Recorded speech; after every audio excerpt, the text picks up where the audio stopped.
Amanojaku are wicked monsters, known since before written history in Japan. They are described as evil kami, minor oni, or yokai, who cause psychological devastation to their victims, and perform evil deeds. In particular, they are known for provoking humans into acting upon the wicked, devious desires buried deep within their hearts. They spread spiritual pollution wherever they go. The Amanojaku are old creatures, predating Buddhism in Japan. They are frequently depicted in Buddhist imagery as symbols of wickedness being defeated by righteousness. In particular, the four heavenly kings of Buddhism are depicted as standing on top of demons, squashing them. Those squashed demons are said to be Amanojaku. The god Bishamontin famously wore armor decorated with demonic faces. Those faces are also said to be this malevolent, evil spirit.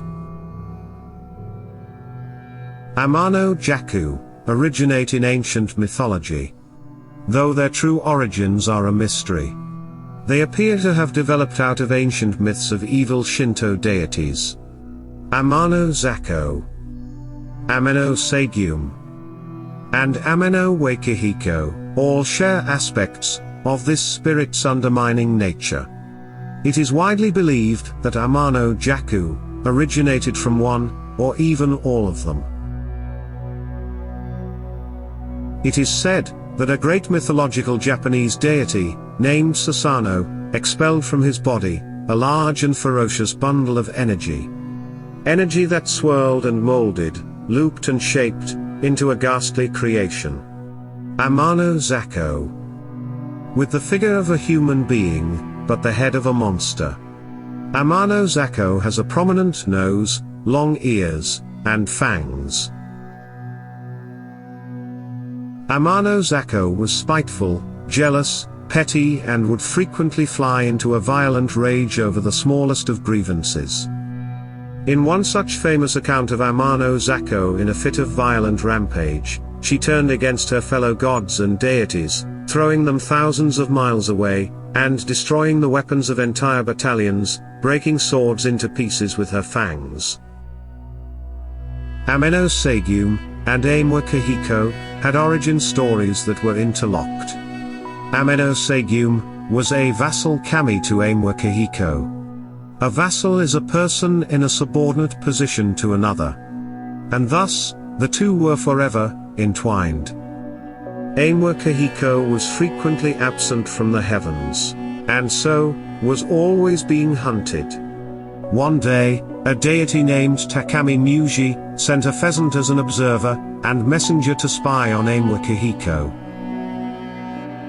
Amanosagyum saw the pheasant observing Amanjaku from a tree outside the gates of the city. Thinking its cry was an evil omen, Amanosagyum urged Amanjaku to shoot the bird.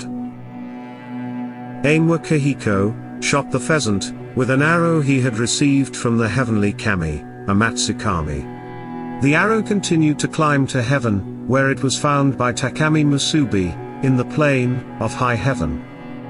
Vowing that the arrow would strike Amanjaku if he had a wicked heart, Takami Musubi flung it back down to earth, where it struck Amanjaku mortally in the chest. The wailing cries of mourning bellowed from Amanjaku's mother and reached the heavens. So much so that it alerted Amanjaku's father, who promptly descended to earth, built a mourning hut, and performed funeral rites. Family members came to pay their respects. Among them was Ijikita Kahikone, an uncle of Amanjaku, whose striking resemblance to him caused his father and wife to embrace him, proclaiming that Amanjaku was alive. This act enraged Ijikita Kahikone, who was furious that anyone would dare mistake him for what he called a filthy dead man. In a fit of anger, he drew his sword and destroyed the mourning hut, cursing it. The most well-known tale about Amanojaku is the story of Yuriko Hime. In this story, a childless elderly couple discovers a baby girl inside of a melon. They raise her as their own, and name her Yuriko Hime. She grows into a beautiful young woman. And one day a request arrives for her hand in marriage. Delighted, her parents go off to town to purchase her dowry and prepare for her wedding. Before leaving, they warn her not to open the door for anybody, no matter what. Shortly afterwards, Yuriko Hime heard a knock at the door. A polite voice asked her to open the door to be let in, but she refused to do so. The voice replied, "If you won't open the door, then at least open the window, just a crack." Reluctantly, Yuriko Hime opened the window, just a crack. As soon as she had done so, a long clawed finger slipped into the crack and smashed the window open. It was an Amanojaku. The Amanojaku leapt at Yuriko Hime, tearing at her clothes. The young woman fought for her life, biting and kicking at the demon. But she was not strong enough. The Amanojaku snapped her neck, and Yuriko Hime perished. The Amanojaku did not stop there. It flayed Yuriko Hime's skin, and wore it like a suit, hiding itself in her clothes and disguising itself as the young girl. When the girl's parents came home, they were fooled into thinking their daughter was still alive. Finally, the wedding day arrived. The elderly couple brought the Amanojaku in disguise to its husband-to-be. However, a crow was seen in a nearby tree, letting out a deathly cry. A grisly warning to the couple that their daughter was not what she seemed.